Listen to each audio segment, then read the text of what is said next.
kata Bojan Hoda usai Persib Bandung gagal juara di Ternate. Persib Bandung menderita kekalahan ketika bertamu ke kandang Malut United. Sebagai informasi, pertandingan ini merupakan laga pekan ke-34 Liga 1 2024 hingga 2025. Duel Malut United versus Persib digelar di Stadion Gelora Kieraha, Ternate, Jumat, 2 Mei 2025. Pada kesempatan tersebut, Persib harus mengakui keunggulan Malut United dengan skor 0-1. Gol semata wayang tim tuan rumah dicetak oleh Wahyu Prasetyo pada menit ke-65. Sebagai informasi, Persib bermain dengan 10 orang mulai menit ke-72. Ciro Alves terpaksa meninggalkan lapangan setelah mendapatkan kartu merah. Kekalahan ini sekaligus membuat Persib harus bersabar untuk merayakan gelar juara Liga 1 2024 hingga 2025. Persib sekarang masih berada dalam jangkauan Persebaya. Persib memimpin klasemen dengan raihan 64 poin. Di sisi lain, Persebaya yang berada di urutan keempat masih bisa meraih maksimal 65 poin di Liga 1 2024 hingga 2025. Bojan Hoda sendiri mengaku kecewa atas kekalahan yang diderita Persib. Kekecewaan Hoda didasari atas gagalnya penyerang Persib mencetak gol. Saya pikir di pertandingan ini, kami berimbang 50-50. Kami lebih baik dalam hal membuat peluang tetapi tim hanya butuh mencetak gol. Usaha dari set piece dan faktor konsentrasi pemain membuat gol di pertandingan ini tidak berbuah, kata Hoda dilansir bolasport.com dari laman resmi Persib. Terkait kartu merah Ciro Alves, Bojan Hoda tak ingin menyalahkan sang pemain. Ini hal yang normal terjadi di sepak bola. Pada akhirnya, kami tidak bisa meraih 3 poin tetapi tim bisa membuat peluang lebih baik, ucap sang juru taktik. Persib bisa saja tetap memastikan diri menjadi juara pada pekan ke-31. Tetapi, mereka harus menunggu hasil yang didapatkan Persebaya saat melawan Persik. Kalau Persebaya gagal menang, Maung Bandung dipastikan akan menjadi juara. Jika Bajul Ijo menang, Persib harus kembali mengejar gelar juara pada laga pekan ke-32 Liga 1 2024 hingga 2025. Saat itu Maung Bandung akan melawan Barito Putra. Duel ini rencananya digelar di Stadion Gelora Bandung Lautan Api, GBLA, Bandung, pada 9 Mei mendatang. Apabila gelar juara baru dipastikan di pekan ke-32, Persib bisa berpesta di hadapan suporternya sendiri. Ciro Alves tak akan ikut pesta juara Persib di pekan ke-32 Liga 1. Ini alasan absennya sang calon striker baru Malut United itu.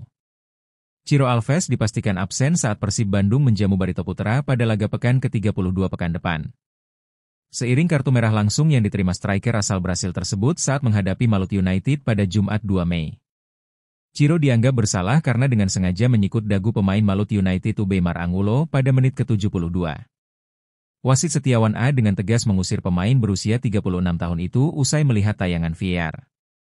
Insiden yang menimpa Ciro Alves itu bermula ketika Beckham Putra mencoba menerobos barisan pertahanan Malut United. Beckham pun harus jatuh bangun melindungi bola dari tekanan para pemain lawan. Ciro yang berada tidak jauh dari posisi Beckham datang dan berupaya membantu. Saat menerima umpan dari Beckham, Ciro secara refleks memutar badan dan mencoba melindungi bola dari rebutan pemain lawan. Sayangnya, tangan Ciro mengayun hingga menyikut lawan di belakangnya.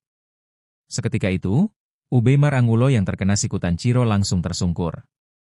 Saat kejadian itu, wasit tidak meniup peluit pelanggaran.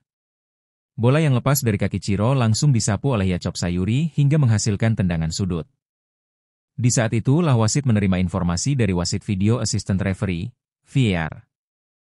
Wasit Setiawan pun langsung mengecek tayangan ulang pada monitor VAR di pinggir lapangan. Alhasil, Ciro dianggap dengan sengaja melakukan sikutan kepada Ubeimar Angulo. Saat itu, wajah Ciro terlihat kecewa dan sedih karena dianggap melakukan pelanggaran keras dan diusir keluar lapangan. Ciro sempat mendapat motivasi dari sejumlah pemain kedua tim, termasuk Ubeimar Angulo sendiri serta pelatih Malut United Imran Nahumaruri. Wajar jika Ciro tampak sedih dan kecewa. Selain dipastikan absen pada laga pekan ke-32, Ciro juga dipastikan tidak bisa merayakan pesta juara secara langsung di lapangan bersama teman-temannya, melainkan dari tribun penonton. Tentu hal itu menjadi kado buruk Ciro yang sudah menyatakan berpisah dengan Persib dan bergabung dengan Malut United di musim depan.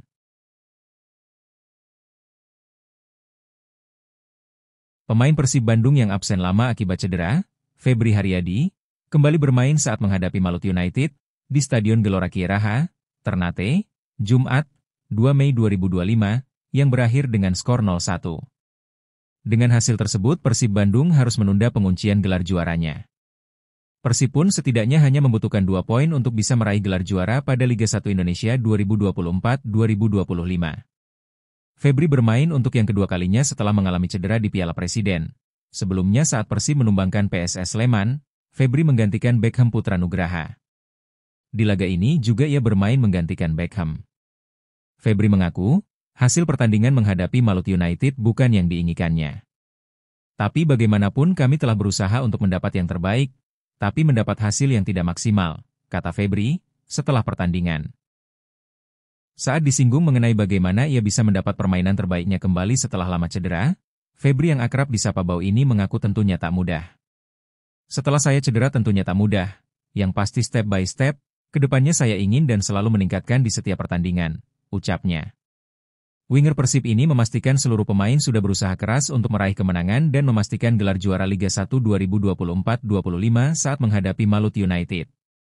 Pada pertandingan tersebut, Pangeran Biru akhirnya harus mengakui keunggulan tuan rumah 0-1 setelah gol Wahyu Prasetyo tak terbalaskan hingga pertandingan berakhir. Terima kasih kepada semua. Yang jelas, ini bukan hasil yang kami inginkan. Tapi bagaimanapun, kami sudah berusaha melakukan yang terbaik untuk bisa menang di pertandingan ini, kata pemilik nomor punggung 13 itu kepada media setelah laga. Meski kalah dari Malut United, Persib masih punya kans untuk keluar sebagai juara Liga 1 2024-25. Pangeran Biru butuh 1 kemenangan dari 3 laga tersisanya di musim ini. Tim Pangeran Biru dijadwalkan akan menghadapi Barito Putra pada pekan ke-32 Liga 1 yang akan digelar di Stadion Gelora Bandung Lautan Api, Kota Bandung, Jumat, 9 Mei 2025 mendatang. Aturan FIFA ini bisa bikin Ciro Alves gagal dinaturalisasi. Terdapat aturan yang membuat Ciro Alves bisa saja gagal dinaturalisasi, seiring adanya keinginan penyerang Persib Bandung itu untuk menjadi WNI. Aturan apa itu? Belakangan, jaga sepak bola tanah air dihebohkan dengan rumor Ciro Alves akan menjalani naturalisasi untuk menjadi warga negara Indonesia, WNI. Rumor ini berkembang setelah istri winger Persib Bandung itu, Maria Eudarda Mondadori atau Duda, menyebut sang suami ingin tinggal di tanah air. Tahun ini kita mau naturalisasi, karena kita mau tinggal di sini ya. Jadi kita harus naturalisasi. Tahun ini kita udah orang Indonesia, kata Duda. Karena hendak menjalani proses naturalisasi, banyak yang menyebut jika Ciro Alves bisa saja dilirik timnas Indonesia yang membutuhkan penyerang tajam dan kreatif. Pasalnya penyerang berusia 35 tahun itu punya label sebagai ex-timnas Brasil U20 dan punya catatan mentereng sejak berkarier di Liga 1. Sejak berkarier di Liga 1 pada 2019 lalu, Ciro Alves sudah mencatatkan 158 penampilan dengan koleksi 65 gol dan 45 assist. Catatan itu terbilang apik untuk seorang penyerang gaek sepertinya, sehingga performa dan pengalamannya dirasa bisa menambah daya gedor timnas Indonesia. Sayangnya, timnas Indonesia bisa saja tak menggunakan jasa Ciro Alves dalam waktu dekat. Pasalnya, naturalisasinya bisa saja terhambat karena satu aturan. Aturan apa itu? Sekadar informasi, Ciro Alves hendak mengajukan naturalisasi karena dirinya sudah tinggal di Indonesia sejak 2019 atau tinggal lebih dari 5 tahun. Berdasarkan pasal 9 dan 19 Undang-Undang Nomor 12 Tahun 2006, Ciro Alves bisa dinaturalisasi karena telah tinggal di Indonesia dalam jangka waktu tertentu 5 tahun atau 10 tahun. Untuk jangka waktunya sendiri, seorang WNA harus tinggal di Indonesia minimal 5 tahun berturut-turut atau 10 tahun tidak berturut-turut. Lalu, FIFA pun mengatur soal naturalisasi pemain di pasal 7, di mana seorang pemain bisa dinaturalisasi oleh suatu negara jika tinggal di negara tersebut dalam jangka waktu tertentu. Dalam kasus Ciro Alves ini, dirinya dan keluarganya mengajukan naturalisasi karena sudah tinggal di Indonesia selama 5 tahun lebih. Sayangnya, Ciro Alves bisa saja terhalang untuk dinaturalisasi karena aturan di UU Nomor 12 Tahun 2006 itu maupun aturan FIFA. Hal ini lantaran Ciro Alves tidak tinggal di Indonesia selama 5 tahun berturut-turut, mengingat ia pernah pulang ke Brasil pada 2022 lalu saat Liga 1 dihentikan akibat pandemi COVID-19.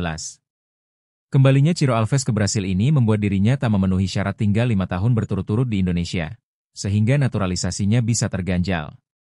Andai tetap memaksa naturalisasi, maka Ciro Alves baru bisa dinaturalisasi pada akhir 2028 atau awal 2029, yakni saat dirinya sudah genap 10 tahun tinggal di Indonesia. Jika dinaturalisasi pada akhir tahun 2028 atau awal tahun 2029, maka Ciro Alves sudah menginjak usia 39 tahun, yang merupakan usia pensiun bagi pesepak bola.